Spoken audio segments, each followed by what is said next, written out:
After the prayers, we go to YouTube. On the other side, the Zegbetos, that is the legendary voodoo guardians, are about to appear. Their straw-covered See, African tigress, she did a little what you call it, research on Benin and the Zegbetos, but I think what got me was how she was acting or behaving.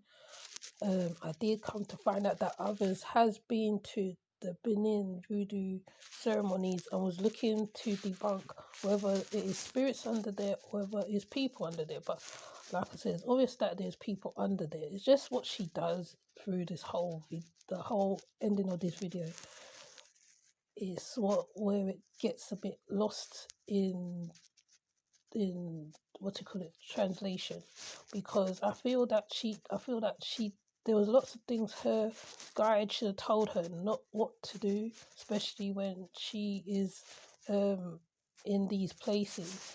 forms moving like living shadows. Every eye is fixed on them. Every heartbeat is syncing with the pounding drums.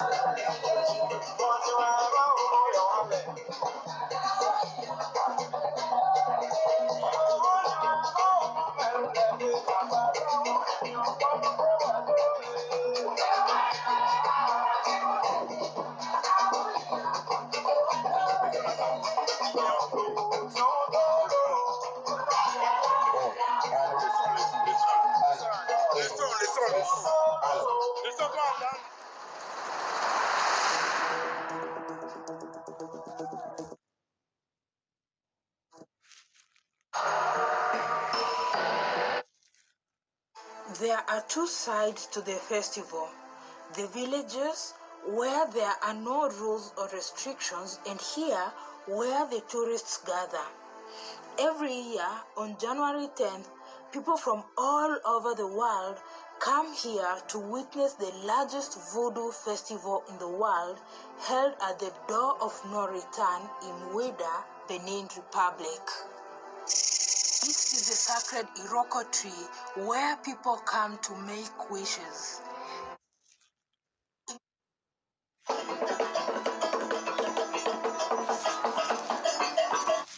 Because when Dynasty Mayor went there, he asked them to open it so he can see what's in the Zegbeto. Another guy went there and he asked the same thing. They also filmed the bottom of the Zegbeto to see if they can see if it was people, because moving through and going into the masquerade. But I think it'd be like any other masquerade that you see in parts of Africa where people are part of the masquerade. So it's just like I said, there's lots of ignorant things that goes on in this video, and that's where I'm a bit like, I'm not like, normally African Tigress normally do great work on her videos, but this one was really off-putting a little bit.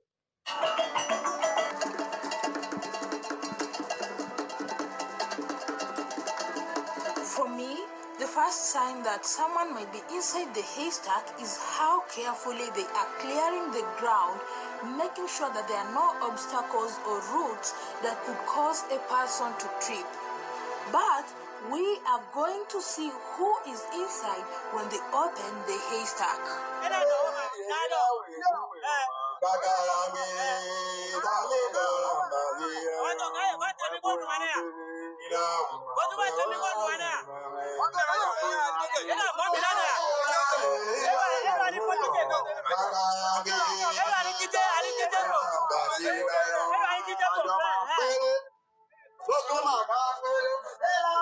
Did you know that you could go to university without GCSEs or A levels? The government is now funding healthcare.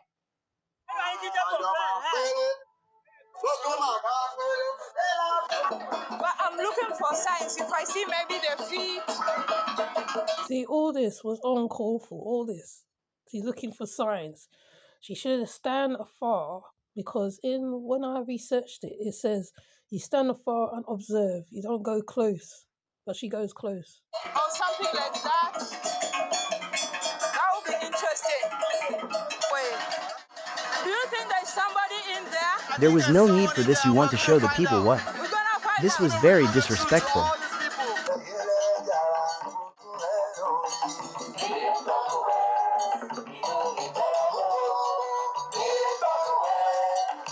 Who are they talking to?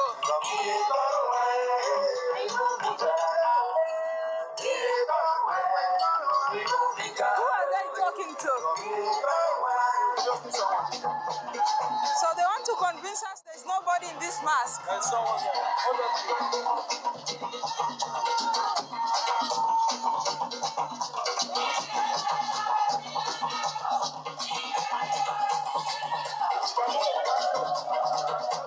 He's clearly talking to somebody. There has to be somebody in there.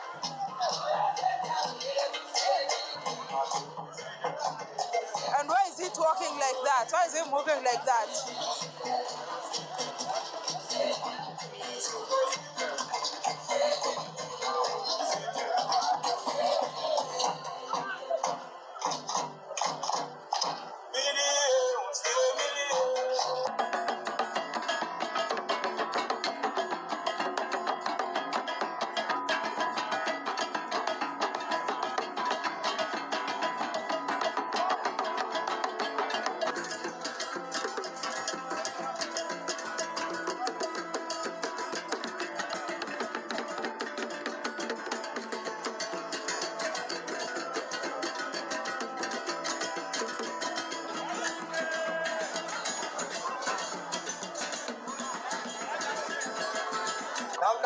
So right now, I want to go and speak to the food.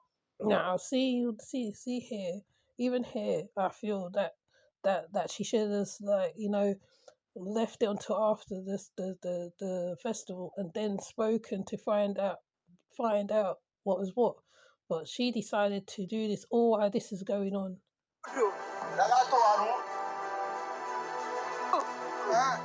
Voodoo. What is his name? Voodoo and TikTok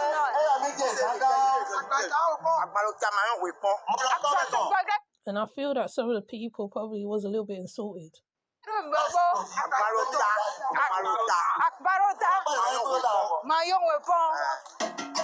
He's not a human being. Can he stand? So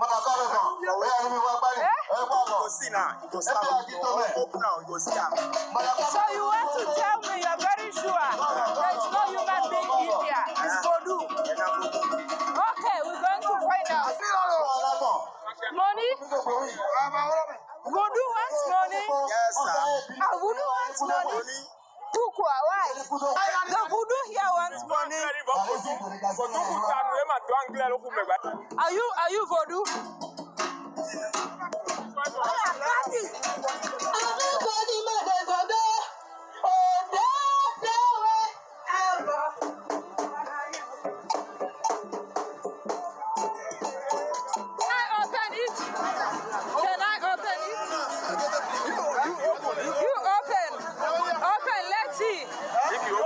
The fact that they was ready to flip up the haystack as well.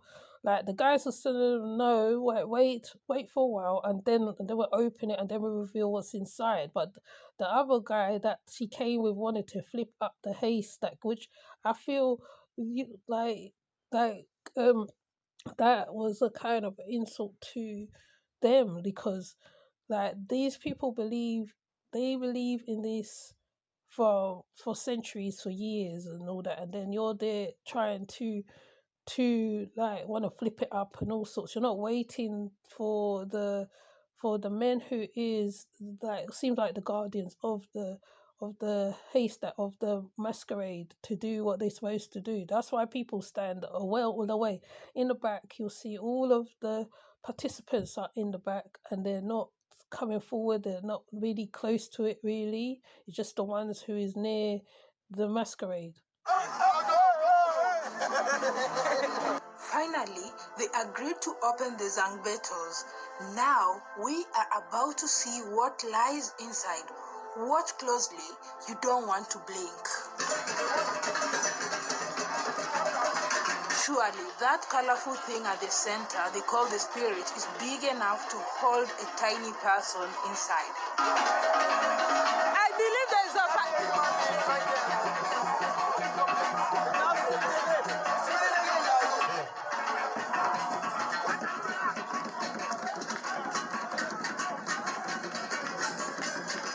However, something unusual happened. When they opened this other haystack, out came a duck. Something completely unexpected.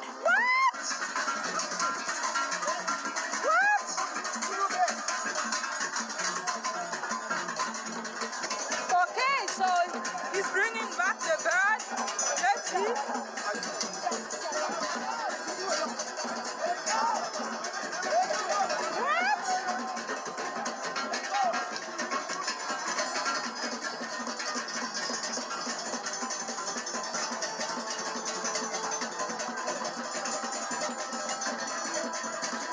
It's nearing the end when it comes apparent that even if people is going in and out of the Zegbetos, it still means obviously right they have to be possessed or they have to go through training so they can work the Zegbetos. I mean that's pretty obvious because even with the Agilgons in Benin, they go through certain trainings in one of the previous videos that I have done.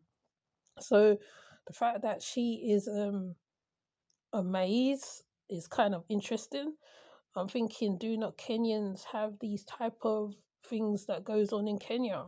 You know what I mean? It's so it's her whole expression, how she expresses certain stuff. I'm not cutting this footage. Let's see what's happening. And the Zegbeto rose again and started spinning. Wow!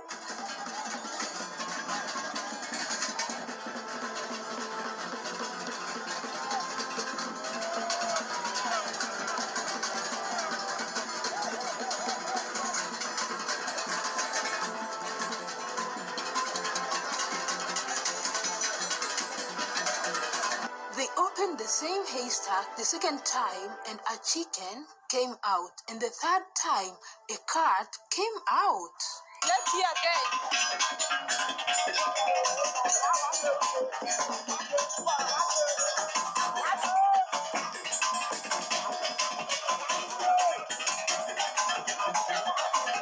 So he just got a cat.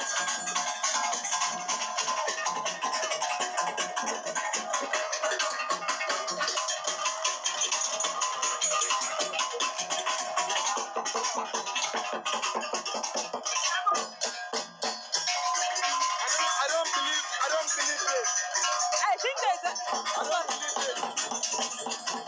I think there's a secret compartment. Yeah, there's something in there. Yeah. Hiding in there. Yes.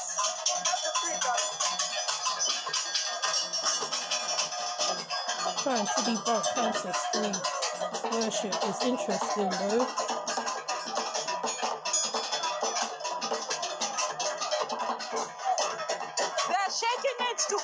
They're shaking it to confuse us. We were told that the voodoo inside the haystack needed some money. We wanted to hand it over directly, but they insisted we place the money on the ground. And true to it, the Zegbeto moved in, picked it up, and even spinned around in appreciation. Are you in appreciation?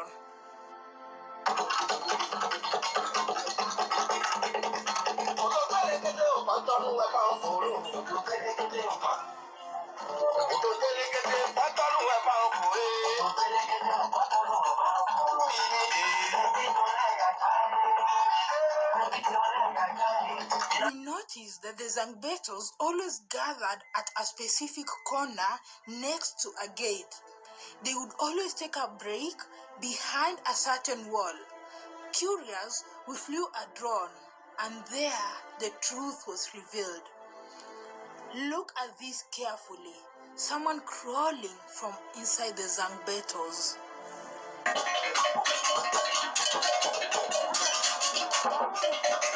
So how come when they open it, there's nobody inside?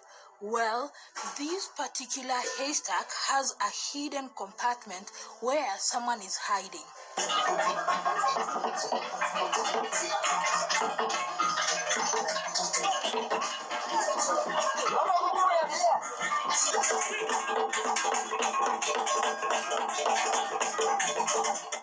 I caught a glimpse of legs inside one of the Zegbetos, and I knew I had to capture it on camera. Watch closely. Those walking beside the Zegbetos are positioning themselves and making sure the legs never reveal themselves to the crowd. Look at how they are making the adjustment.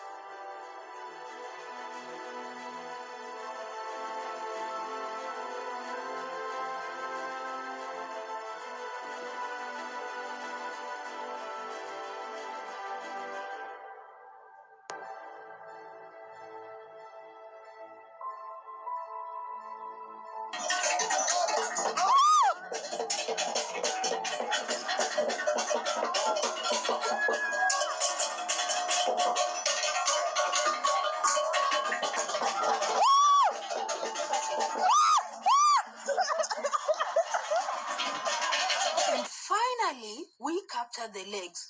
Look closely. My suspicions were right. The Zegbetos do have trained performers inside, and if you are not paying close attention, you could easily miss them. With the rapid movement, the noise, and so much happening at once, it is designed to distract you, making the truth easy to overlook. But then, something unexpected happened as the performance continued. One of the masquerade See the masquerader in the blue. That's the one that came after that whipped her, right? So like most of the crowd are still sitting down. They haven't approached the masquerade. They are literally the observers. They're observing from a distance. The ones in the sides are the guides. They guide the masquerade. That's like with the Egunguns, uh where they are the ones who control with the sticks, right? They make sure that the